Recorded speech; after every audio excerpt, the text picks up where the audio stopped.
budget. With prison realignment, we will have more convicted criminals out on the streets, coupled with fewer revenue resources. Will you support a budget that fully funds police and fire before any other city department? Well, there is a room there for our city and our police department to do some reducing of spending, but they also could do a volunteer fire and police department too. There's a lot of volunteers that there's an access of availability for those positions to help out with some of the tasks that the police and the fire already do. So as to reducing spending, that would be the first thing we would do. I have a good working relationship with Scott Barber too. I've asked him many questions and he answered me. And so he's a very good person to work with. So I think I'd do that too, sit down with them, talk about the budget, and find ways of doing it. But also too, I would try to get people more involved and letting you guys know what's going on with how we're going to attack this problem of our deficit. Candidate Gardner? That's a very straightforward question. The answer is yes. One of the things we're going to have to do is look at not just maintaining the level of our police department in particular, but we may have to look at ways to try to expand it, because we are going to have more issues as time goes on, and we're understaffed in the police department today. We have authorized positions that aren't yet filled. We need to get those filled, and it's not an easy process. Good police officers don't grow on trees. It takes training, and not every officer fits in every department. So you can't fill them instantly, but it's got to be a high priority to build up our police department, get it at least to its authorized staffing levels. We need to think about adding sponsors. Candidate Melendrez? Thank you. One of the most, I think, serious questions that our community is concerned about is our public safety. In terms of funding, as a city police department, we are low, about 25 or 30 positions. But we have partners in this, and the partner is the county of Riverside, and the other partner is the state of California. The state of California has promised money to us to work with probation, to work with our sheriff's department and our police department. If we're going to make our city safer, that partnership needs to strengthen. And we need to know who, where, and what, and how we're going to handle the situation.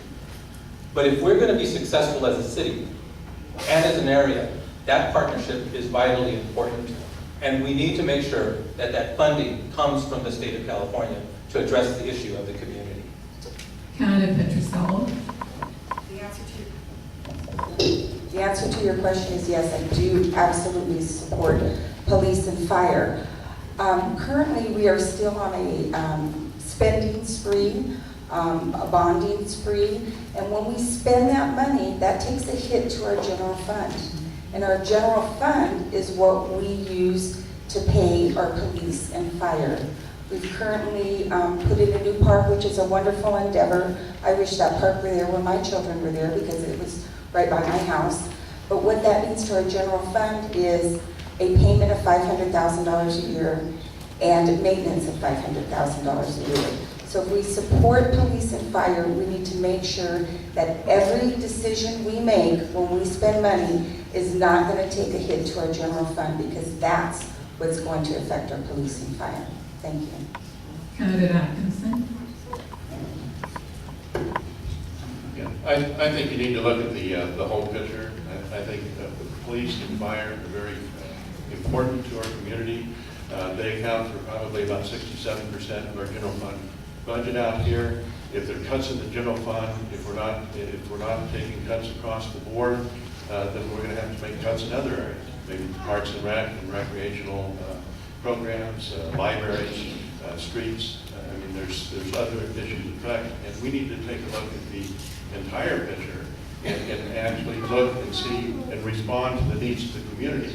We don't know what kind of response we need when the parolees come out And until we do, then we need to respond to it, because there's going to be other sacrifices if we allocate the entire budget, and there's, or most of the budget to police and fire, and there's cuts in other areas. So we need to look at the total picture, and if we need to keep the police at the level that it's at to provide the safety we need, then that's what we need to do. But we need to determine that before we make that decision. Candidate Bailey? Well, last week I've had 2 meetings with neighborhood watch groups. And I think that as our police chief and our officers talk about being co-producers of public safety is something that you all should be thinking about. And that means that you are a part of being the eyes and ears out there for them, calling in situations out there, being out in the neighborhoods, taking walks. You should feel safe in your own neighborhoods. That's a quality of life issue. That's why we paint out graffiti before it dries. You should feel safe in the parks. So we've created a safe parks program where officers are going to the parks and doing their reports there. So you all play a part in this, as well as the elected officials and the police out there. Business Watch is another program. And also, as the police come home, leverage partnerships with faith-based institutions and nonprofits to reintegrate those parolees back into being productive citizens by giving them things to do, like in our parks. They could help maintain the parks and the Santa Ana River Trail, etc. Candidate Benavidez? Yes, I support an adequate line item budget to ensure the safety of our citizens. Must recognizing that our population is growing older, folks. We are going to have more seniors in our community than our history here in the city. And at times, this population can be vulnerable and are vulnerable to those that may wish to do them harm. As mayor, it will be my job, which is similar to my current job, making sure that a budget is adequate, but at the same time, adapt and evolve with changes as they arise. And that's called budget amending. It's not a bad thing. And amendments, as mayor, it would be my job to surround myself with folks that can help me accomplish. We have our next audience question, and we will start with candidate Gardner. The question is, what should be done with the downtown library, and how should any proposed improvements be paid for?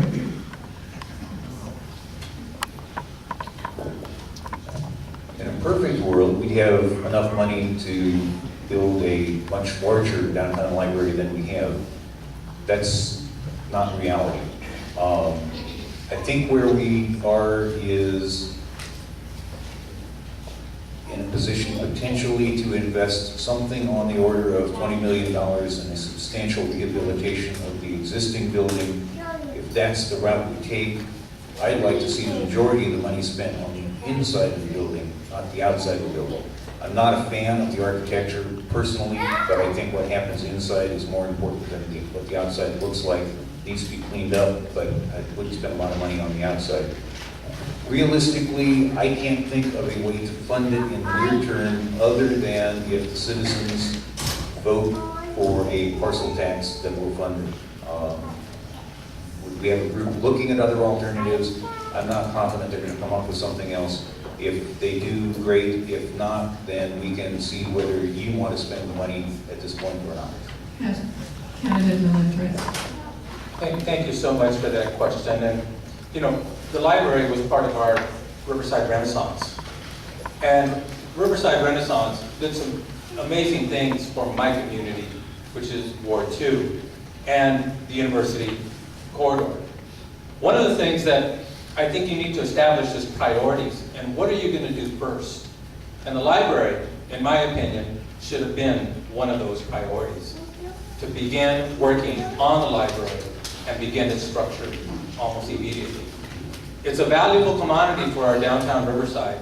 It's an opportunity for learning for adults and for children, but also it's an opportunity to start exploring the new ways of learning in our community. with digital technology and new forms of books coming out, it is a wonderful source and really the epicenter for our community and the learning community here in the city of Riverside. Candidate Petrosello. When I hear this question, it breaks my heart because we had the funding for the library in the Riverside Renaissance. The funding was there, but it didn't get done. And as an educator, I know that sometimes the library is the only place my students have access to. We're going to probably fund it by taking out more debt and bonds. Everything that I know about Riverside and all the debt that we have, I would still vote for a library because they are very important to our community. We talk about diversity and we talk about access. Access to information is what's going to help our community, and our library is that access. So we will be paying for it with the bond because there is no other money. Candidate Atkinson. Yeah, I think the budget right now is a moving target, so I don't know where you would get the money to fund the library at this point. I don't have the answer to that, but I do know that the library is a victim of being studied to death. There was a plan in place, the library and museum in place when the Renaissance was adopted. It was moving forward. There was controversy in the design on what they would like to see in that. It went to a blue ribbon committee, it just got committed to death. It ended up being looked at to tell in the Renaissance when there's no money. So, I don't know what the answer is. Candidate Bailey. We could take a poll right here tonight. Who would pay another parcel tax for the downtown library? Okay, I think Measure I told us that there's confidence from our citizens in our library infrastructure and what we've done with Renaissance. And I would encourage us to look at that as a way to refurbish this crown jewel of our library system. The collections, the sensitive collections are housed there, and we need to make sure to protect those for future generations of Riversiders. We need to connect to our student populations. They go down to the downtown library more so than the branches because of those collections. We have an oral history project of our veterans that is housed in the downtown library. And so whatever we can do as Riverside residents, as citizens, hopefully you all maybe know somebody that has a couple $1 million laying around the house. I know we've had a few sponsors of some big gifts recently, and so that's a potential as well. We've got some social capital involved here that I think. Candidate Benavides. It was also my understanding that the downtown library was a part of the Renaissance plan. Actually, it was near the top of the list. Rather than sitting here and pointing fingers at the leaders in City Hall, or even some of my colleagues here at the front table, my position has been consistent all evening, and that is alternative methods of funding. I think our city has lacked, and our city leaders have lacked that ingenuity. There are funds out there, folks. It's a matter of focus, dedication, and going for those that exist. Candidate Chavez. I'm going to try to break down on you this time. Yes, the library can be renovated at probably at a lower cost. We definitely cannot level it off and then start up a whole new library. That costs too much. The library, yes, is very important because the students go there to learn, and that's very important for our kids to get out there and learn as much as they can and have a place to do it at. The problem is that the funding, is going to cost us to do renovations. Unfortunately, it wasn't dealt with. It wasn't one of the pet projects that was done in the restructuring and the policy making of the Renaissance. If you want the library remodeled, it can probably be done if they took some of that white front thing off of it, which looks like 50 style. If they can take that off and then do some other renovations around inside and outside. hopefully to build at a lower cost, maybe better bid processes too. Thank you.